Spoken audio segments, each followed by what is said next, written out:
Unsure of your dream? Study abroad destination? Clear your doubts. Videsh Consult. Call 9676502888.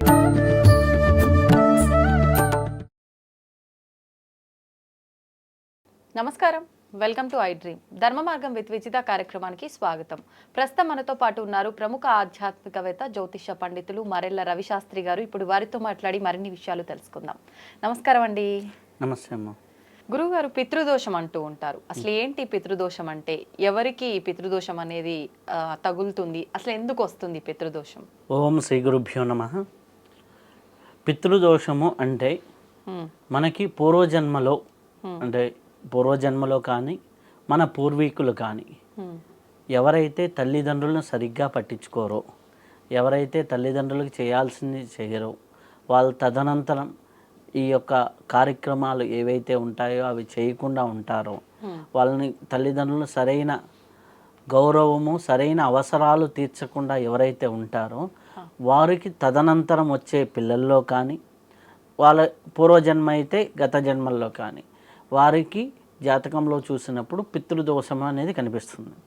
దీన్ని ఎలా చూస్తాము అంటే తండ్రి స్థానం 9వ స్థానం దెబ్బతిని ఉండటం అనేది జాతకంలో కనిపిస్తూ ఉంటుంది. ఆ స్థానంలో రాహు, శని ఇట్లాంటి గ్రహాలు ఉన్నా, కేతు ఉన్నా, లేకపోతే రవితో వేరే గ్రహం కలిసి ఉన్నా, రవి నీచపడి ఉన్నా, వీటన్నిటికీ ఇండికేషన్స్, చాలా క్యాలిక్యులేషన్స్ ఉన్నాయి.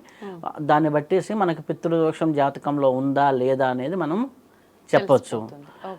పితృదోషం కారణం ఏంటంటే పూర్వజన్మలో నువ్వు తల్లిదండ్రులకి చేయాల్సింది చేయలేదు, లేదా మీ జనరేషన్స్లో ఒక 7 జనరేషన్స్ బ్యాక్లో ఎవరో చేయవలసిన నియమాలు, పాటించాల్సినవి పాటించకుండా వదిలేయటం వల్ల నీకు ఆ కర్మ రూపంలో అది ఉండిపోయింది అనే ఇండికేషనే పితృదోషం. అంటే 7 తరాల్లో ఎవరు చేయకపోయినా అది తరతరాలకు వస్తుందా పితృదోషం?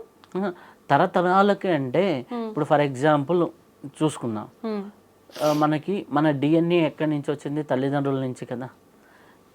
సహజంగానే చెప్తుంటారు వీడి తాత లక్షణాలు వచ్చినాయి, వీడికి ముత్తాత లక్షణాలు వచ్చినాయి, లేకపోతే ముత్తాత పోలిక వచ్చింది, లేకపోతే అమ్మమ్మ లక్షణాలు వచ్చినాయి, ఇవన్నీ చెబుతుంటారు. అంటే ఎలాగైతే లక్షణాలు క్యారీ అవుతాయో లక్షణాలతో పాటు గుణాలు కూడా క్యారీ అవుతాయి, గుణాలతో పాటు కర్మలు కూడా క్యారీ అవుతాయి. ఓకే, మనకి ఆ కర్మలు క్యారీ అయినప్పుడు అవి నీ జాతకంలో ఇండికేట్ అవుతాయి అంతే. జాతకం తప్పు కాదు, అవి ఆ తరతరాలుగా ఉన్నాయి, ఇండికేట్ అవుతాయి. ఆ ఇండికేట్ అవ్వటం వల్ల ఆ పితృదోషం ఉంటే ఏం జరుగుతుంది అంటే కొన్ని నష్టాలు ఉన్నాయి.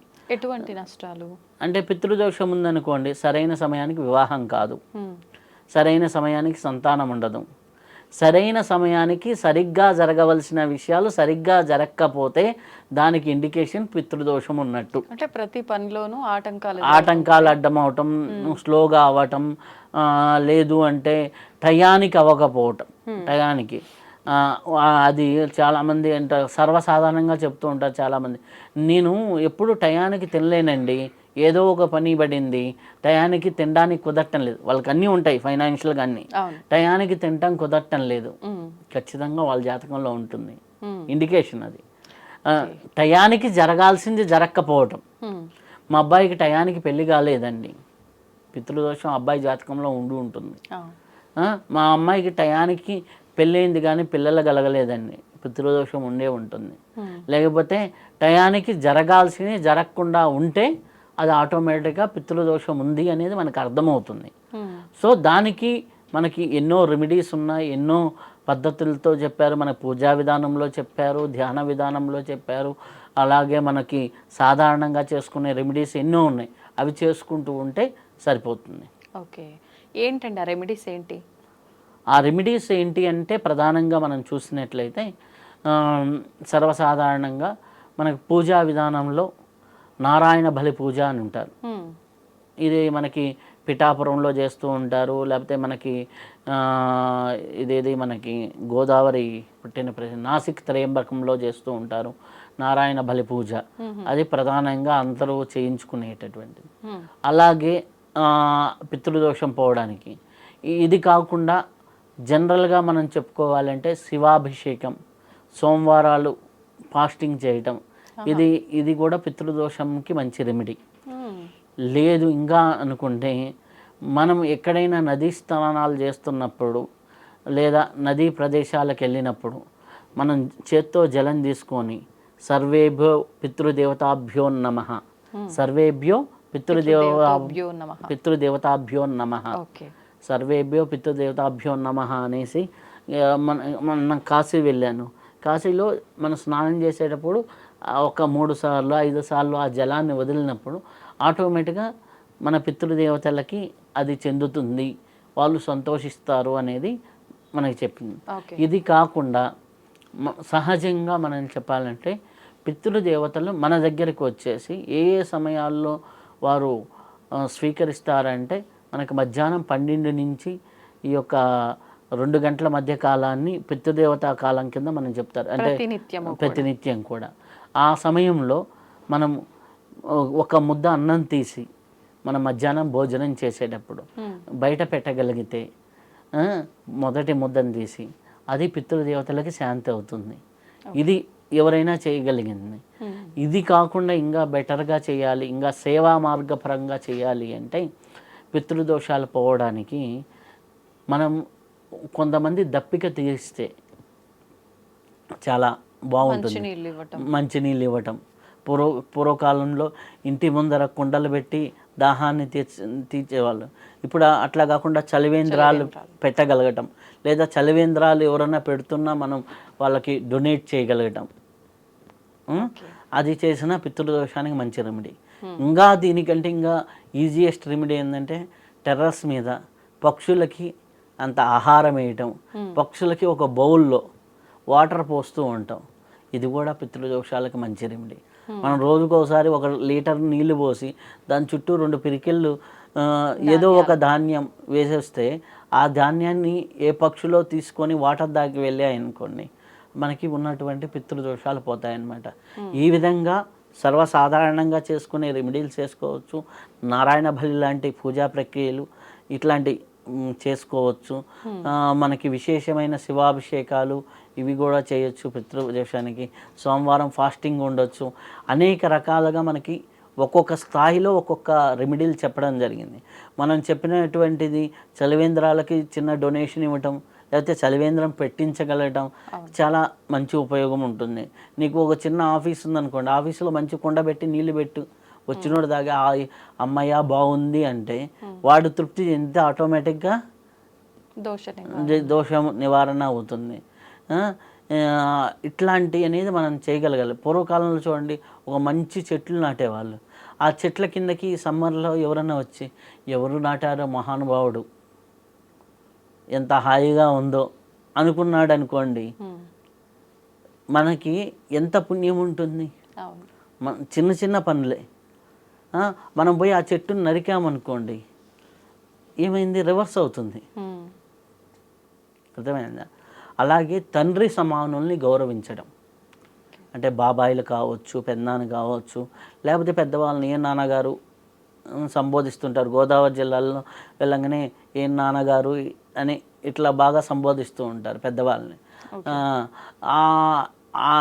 ఆ విధంగా మనకి తండ్రి భావనతో ఎక్కువ వాళ్ళని గౌరవించడం వల్ల, తండ్రి వయసులో ఉన్న వాళ్ళకి గౌరవించడం వల్ల, లేకపోతే అట్లాంటి వయసులో ఉన్న వాళ్ళకి కొంతమందికి ఆదరణ ఉండదు పెద్దవాళ్ళకి, వాళ్ళకి ఏదైనా హెల్ప్ చేయటం వల్ల, అలాంటి వాళ్ళకి హెల్ప్ చేయడం వల్ల మీకు తెలియకుండానే ఆయన తృప్తి చెందితే మన పితృదేవతలు కూడా తృప్తి చెందుతారు. ఆటోమేటిక్గా మొత్తం సెట్ అవుతూ ఉంటుంది. పితృ సమానుల్ని గౌరవించటం చాలామంది ఏంది అది పట్టించుకోరు. సో అది ఎక్కడ రిఫ్లెక్ట్ అవుతుంది అనేది ఉంటుంది. ఇప్పుడు మీరు చూసినట్లయితే ఒక చిన్నపిల్లవాడు ఉన్నారు, తండ్రి ఉన్నాడు, తాత ఉన్నాడు. ఈ తండ్రి తాతకి ఎంత వాల్యూ ఇస్తున్నాడు అనేది ఈ పిల్లవాడు గమనించి రేపు నువ్వు పెద్దవాడైనప్పుడు ఇతని తండ్రి అయినప్పుడు ఇదే గౌరవం నీకు ఇస్తాడు. నా దగ్గరికి ఒకరు జాతకానికి వచ్చారు. జాతకానికి వస్తే వాళ్ళ అబ్బాయి సాధారణంగా చెప్పిన డైలాగ్ ఏంటంటే, డాడీ మిమ్మల్ని కూడా తాతయ్యని మీరు ఏ వృద్ధాశ్రమంలో అయితే చేరుస్తారో అదే వృద్ధాశ్రమంలో నేను కూడా మిమ్మల్ని చేరుస్తా. ఎంత 7 ఇయర్స్ యాక్షన్కి రియాక్షన్ వచ్చింది. 7 ఇయర్స్ అబ్బాయి తాతయ్యని మీరు చేర్చారు కదా, అమ్మమ్మని తాతయ్యని ఆ వృద్ధాశ్రమంలో చేరుస్తా, అమ్మమ్మ వాళ్ళు ఉన్న రూమ్లోనే మీరు కూడా ఉండండి అంటే వాడికి ఉన్న జ్ఞానం వీళ్ళకి లేకపోయింది అని అతను క్యాజువల్గా, అంటే పెద్దవాళ్ళైతే వృద్ధాశ్రమానికి పంపించాలేమో అనేది వాడికి నేర్చుకున్న జ్ఞానం. అర్థమైందా? ఆ మాట విని వాళ్ళమ్మ తీసుకొని వచ్చింది పరిగెత్తుకుంటూ, మా అబ్బాయి జాతకం ఏంది అనేసి నా దగ్గరికి. మా అబ్బాయి జాతకం అంటే పెద్ద అయితే మిమ్మల్ని కూడా అలానే వదిలేస్తాడమ్మా, మీరు వాళ్ళని 60sలో వదిలేశారు, మీ అబ్బాయి అయితే 50లోనే వదిలేస్తాడు అని చెప్పా. అదేంటండి అంత దారుణంగా ఉందా జాతకం అంటే, అంత దారుణంగా జాతకం లేదు, మీరు నేర్పించిన జ్ఞానం అది. ఇప్పుడు నేనేం చేయాలంటే వాళ్ళని తెచ్చుకొని ఇంట్లో పెట్టుకోండి చాలు, ఆటోమేటిక్గా అన్నీ సెట్ అవుతాయి అని చెప్పా.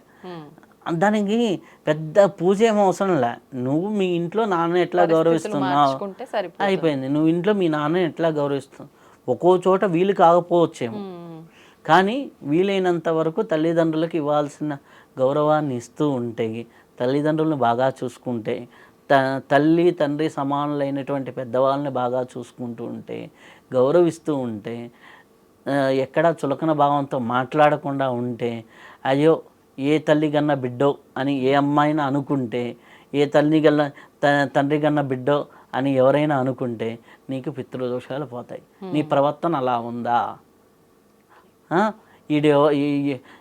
ఈడు ర్యాష్గా ఉంటే వీడిని ఎవడు పెంచాడో ఎదవ అన్నారనుకోండి, మీ అమ్మ ఎట్లా పెంచిందో నిన్ను అన్నదనుకోండి, నీకు ఇంక్రీజ్ అవుతుంది దోషం. కాబట్టి నీ ప్రవర్తనలో ముందర మార్పు రావాలి, ప్రవర్తన మారాలి. ప్రవర్తన మార్చుకోవాలంటే నువ్వు కొద్దిగా సేవా మార్గంలో వెళ్తూ ఉండాలి. ఆ సేవా మార్గంలో ఉన్నదానికే ఇంకా మరీ దోషాలుంటే ఎట్లా పూజలు ఇవి చెప్పాను అవన్నీ చేసుకుంటూ ఉంటే పితృదోషం అనేదాన్ని తగ్గించుకోవచ్చు. నిజంగా మీరు చెప్పింది వాస్తవం. తల్లిదండ్రుల విషయంలో కృతజ్ఞత ఉండకపోయినా ఓకేనేమో కానీ దూషించే రకంగా తీసుకెళ్ళి బయట వదిలేసే రకంగా ఉండకుండా ఉంటే సంతోషం. నేను అందుకే ఆ ప్రాక్టికల్ ఎగ్జాంపుల్ చెప్పింది నా దగ్గర జరిగింది అనమాట. వాళ్ళ కొడుకు అంటేనేమో ఆమెకు బాధ వచ్చింది, వాళ్ళ తల్లిదండ్రులనేమో బయట వదిలేసాను.